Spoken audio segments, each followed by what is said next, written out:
Welcome to Chennai IAS academy. ரெண்டு மகிழ்ச்சியான செய்தி அப்படின்ற விஷயத்த நம்ம தமிழில் பார்த்துருப்போம். என்ன செய்தி அப்படி பார்த்தீங்கன்னா நியூஸ். ஓகே, நாளிதழ்கள் தினகரன் பேப்பர்ல வந்த ஒரு விஷயமும் தி ஹிந்து பேப்பர்ல வெளிவந்த ஒரு விஷயத்தை தான் நம்ம பார்க்க போறோம். ரெண்டுமே ஒரு டிஎன்பிசி எக்ஸாமுக்கு ப்ரிப்பேர் ஆகி கொண்டிருக்கக்கூடிய ஒரு மாணவர்கள் நற்செய்தி. ஒரு விஷயத்தை நீங்க டிஸ்பிளேலே பார்த்துட்டு இருப்பீங்க. என்ன அப்படி பார்த்தீங்கன்னா, நமக்கு இந்த இபி எக்ஸாம் வந்து கேன்சல் பண்ணாங்க. திருப்பி அந்த இபிங்கிற விஷயத்தை வந்து டிஎன்பிசியோட வந்து லிங்க் பண்ணிட்டாங்க. அதாவது அந்த எக்ஸாம்லாம் இனிமேல் டிஎன்பிசி நடத்த போகுது. இந்த விஷயங்கள் நம்ம ஆல்ரெடி பார்த்தோம். ஓகே, 1000 ரூபாய் 1500 ரூபாய் கொடுத்து ஏஇ, அதுக்கப்புறம் பார்த்தீங்கன்னா ஆக்சஸர், இந்த மாதிரி ஜாபுக்கெல்லாம் அப்ளை பண்ணக்கூடிய எக்ஸாம் வந்து கேன்சல் செய்யப்பட்டு விட்டது. ஓகே, எனிவே அது முடிஞ்சது. ஓகே, அதுக்கு அடுத்து இனிமேல் அந்த எக்ஸாமை டிஎன்பிசி தான் கண்டக்ட் பண்ண போகுது சொல்லிட்டாங்க. ஓகே, அப்போ எப்போ கண்டக்ட் பண்ண போறாங்க, அது குறித்து தகவல் ஏதாவது இருக்குதா? அதுதான் நேற்று வந்த ஒரு தகவல். ஓகே, ஒரு நல்ல செய்தி. என்ன அப்படி பார்த்தீங்கன்னா, கண்காணி பொறியாளர் தங்கள் அலுவலக காலி பணியிட விவரத்தை உடனே அனுப்ப வேண்டும். அதாவது என்ன ஒரு விஷயம் இருக்குது அப்படி பார்த்தீங்கன்னா, ஒவ்வொரு டிபார்ட்மெண்ட், ஒவ்வொரு வாரியம், ஒவ்வொரு டிபார்ட்மெண்ட்ல என்ன விஷயம் இருக்குன்னா, ஒவ்வொரு இடத்துல இருக்கக்கூடிய காலி பணியிடங்களை அதோட ஹெட் ஆஃபீஸ்க்கு வந்து அனுப்புற பழக்கம் இருக்கும். அது எல்லா ஆஃபீஸ்லையும் சரி, ரெவன்யூ ஆஃபீஸா இருந்தாலும் சரி, அதுக்கப்புறம் பார்த்தீங்கன்னா கமர்ஷியல் டேக்ஸா இருந்தாலும் சரி, எந்த டிபார்ட்மெண்ட்டா இருந்தாலும் சரி, அந்த டிபார்ட்மெண்ட் இருக்கக்கூடிய எல்லா இடத்துலையும் வேகன்சி, அதாவது கிளர்க் வேகன்சியா இருந்தாலும் சரி, ஏஇ வேகன்சி, எந்த போஸ்டிங்கா இருந்தாலும் எல்லா வேகன்சியும் மேல அனுப்ப வேண்டிய கட்டாயம் இருக்குது. ஓகேங்களா, மேல ஹெட் ஆஃபீஸ்க்கு அனுப்ப வேண்டிய கண்டிப்பான ஒரு கட்டாயம் இருக்குது. ஓகே, எனிவே அப்ப அனுப்புறோம். என்னென்ன போஸ்டிங் தான் வேகன்சி இருக்குது அப்படின்ற விஷயம் வந்து அப்பதான் நமக்கு தெரிய வரும். ஆல்ரெடி ஒரு பல்க் வேகன்சிக்கு எக்ஸாம் விட்டாங்க. அது ஆல்ரெடி வேகன்சியே இருந்தது. அது எப்போ விட்டாங்க? கோவிடுக்கு முன்னாடி. யோசிச்சு பாருங்க. ஓகே, இப்போ 2-3 வருஷம் ஆச்சு. இப்போ ஏதாவது ரிட்டையர்மெண்ட் இருக்கும், ஏதாவது காலி பணி உருவாயிருக்கும், ஏதாவது புதுசாக டிவிஷன் உருவாயிருக்கலாம், அதுக்குரிய வந்து போஸ்டிங் போட வேண்டியது இருக்கும். அப்போ இதெல்லாம் கணக்கு வச்சு திருப்பி என்ன செய்யறாங்க அப்படின்னா, காலி பணியிட விவரத்தை வந்து அலுவலகத்துக்கு அனுப்புறதுக்கு வந்து கேட்டுக்கிறாங்க. அதுதான் இந்த விஷயங்கள். ஓகே, நியூஸ் பேப்பர்ல வந்த ஒரு விஷயம் தான். மின் வாரியத்துல வந்திருக்குது. மின் வாரிய உத்தரவு தான். இந்த டீட்டெயில் வந்து கேட்டுருக்கேன்.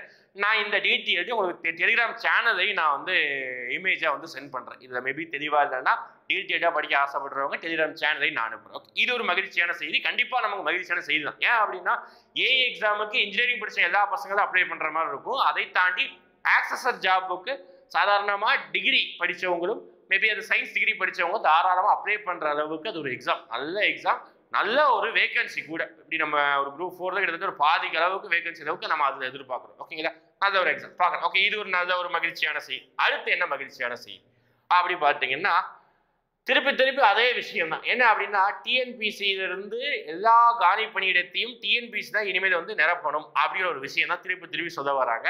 அதை ஆல்ரெடி நம்ம பார்த்து நிறைய போர்டெல்லாம் இணைச்சிருந்தாங்க. இங்க என்ன செய்ய ஆரம்பிச்சிட்டாங்க அப்படின்னா, மாநகராட்சி, நகராட்சி, பேரூராட்சி இந்த ஆபீஸ்ல ஒர்க் பண்ற ஸ்டாஃப் உங்களுக்கே தெரியும். ஃபார் எக்ஸாம்பிள், உங்க ஊர்ல இருக்கக்கூடிய பேரூராட்சி அலுவலகம், உங்க ஊர்ல இருக்கக்கூடிய நகராட்சி அலுவலகம், மாநகராட்சி, ஃபார் எக்ஸாம்பிள் இப்போ வேலூர் மாநகராட்சி எடுத்து பார்த்தீங்கன்னா, அங்கே உள்ள போனீங்கன்னா ஆஃபீஸ்ல ஒரு 50-60 பேர் வேலை பார்ப்பாங்க. ஓகேங்களா, தெரிஞ்ச அளவுக்கு அவ்வளோ பேர் வேலை பார்ப்பாங்க. பேக் ஹண்ட்ல எவ்வளோ பேர் வேலை பார்ப்பாங்க. இப்போ இந்த காலி பணியிடங்கள் தான் இதுக்கு முன்னாடி எப்படி நிரப்பப்பட்டது அப்படி பார்த்தீங்கன்னா, ஓப்பனாக சொல்ல போனா கொடுக்குறாங்க, போஸ்டிங் போட போறாங்க. ஓகே, டேட்டா சொல்றேன், கொடுக்குறாங்க, போஸ்டிங் போட போறாங்க. எக்ஸாம்பிள், என்னுடைய ஃப்ரெண்டு முதற்கொண்டு என்ன ஆச்சுன்னா, ராமநாதபுரம் மாவட்டத்தில் பார்த்துட்டீங்கன்னா ஓகே ஒரு சில பணங்களை கொடுத்துருக்காங்க, ஒரு சில லட்சங்கள் கொடுத்துருக்காங்க.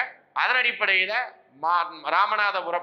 ராமநாதபுரம் நகராட்சி ஆஃபீஸில் ஒரு நல்ல ஒரு இடத்துல கிளர்க்காக கிட்டத்தட்ட இனிஷியல் சேலரியை 35,000 வாங்குற அளவுக்கு ஜாப். எதுவுமே இல்லை, டிகிரி குவாலிஃபிகேஷன் தான். ரூபா கொடுக்குறான். ஓகே, எவ்வளவு ரூபா கொடுக்குறாங்க, செல்வாக்கு இருக்குது, கட்சி வச்சு அதை இன்ஃபுளுன்ஸ் பண்ணி போஸ்டிங் போடுறேன், அவ்வளவுதான். இந்த மாதிரி தான் நகராட்சி, மாநகராட்சி ஆஃபீஸில் எல்லா வேலையும் நடைபெறுகிறது. ஓகே, இப்போ இதை தடுக்கணும். ஓகே, இந்த விஷயத்தை ஒழிச்சுக்கிட்டு இருக்காங்க. இப்போ என்ன பண்ண ஆரம்பிச்சிட்டாங்க, டிஎன்பிசி மூலமாக எல்லா தேர்வும் நடைபெறும். ஓகே, ஆனா இங்க என்ன ஒரு டிராபேக்னா, நடக்க போது அது நினைச்சிட்டோம் அப்படின்னு சொல்றாங்க தவிர, அடுத்து ஏதாவது ஒரு கால்ஃபர் அப்படின்னு ஒரு விஷயத்தை வந்து வெளியிடலை. ஓகேவா, அது நம்ம வந்து அவங்க சைடு இருந்து பார்க்கும்போது இது ஃபினான்ஷியல் ப்ராப்ளம், எக்ஸாம் தள்ளி போனால் அது ஏகப்பட்ட ப்ராப்ளம் இருந்தாலும் ஒரு கால்ஃபர் ஒரு விஷயத்தை நடத்தலாம். அது நடத்தலை. எனிவே அதை விட்டுருங்க. ஓகே, இப்போ என்ன பார்த்தீங்கன்னா, காலியாக உள்ள பணியிடங்களை டிஎன்பிஎஸ்சி மூலம் நிரப்ப நடவடிக்கை எடுக்கப்படும். ஓகே, நேற்று வந்து நியூஸ் என்ன அப்படின்னா, திருநெல்வேலி மாவட்டத்தில் KN நேரு, அதாவது அர்பன் டெவலப்மெண்ட் மினிஸ்டர் தான் KN நேரு, அவர் வந்து ஒரு சின்னதாக ஒரு மீட்டிங் போயிருக்காரு. அந்த மீட்டிங்கை வச்சு சொன்ன தகவல் தான். இங்கே பாருங்க, தமிழகத்தில் நகராட்சி, மாநகராட்சி, பேரூராட்சி காலி பணியிடங்கள் டிஎன்பிஎஸ்சி மூலம் நிரப்பப்பட நடவடிக்கை எடுக்கப்பட்டுள்ளது. நகர்ப்புற வளர்ச்சித்துறை அமைச்சர் KN நேரு கூறினார். திருநெல்வேலி மாவட்டத்தில் நடந்த ஃபங்க்ஷன் இங்கேயும் அதே தான். ஓகே, தமிழகம் முழுவதும் மாநகராட்சிகள் பணியிடங்கள் தமிழ்நாடு அரசு பணியாளர் தேர்வு மூலம் விரைவில் நிரப்பப்படும். சாதாரண பணியிடங்கள் புற ஆதார அடிப்படையில் நிரப்ப நடவடிக்கை எடுக்கப்பட்டு வருகிறது. அவுட் சோர்ஸ் அப்படின்னு சொல்லுவாங்க. வெளியிருந்து கான்ட்ராக்ட் மூலமோ அந்த மாதிரி விஷயங்கள் சாதாரண பணியிடங்களை அப்படி நிரப்புறாங்க.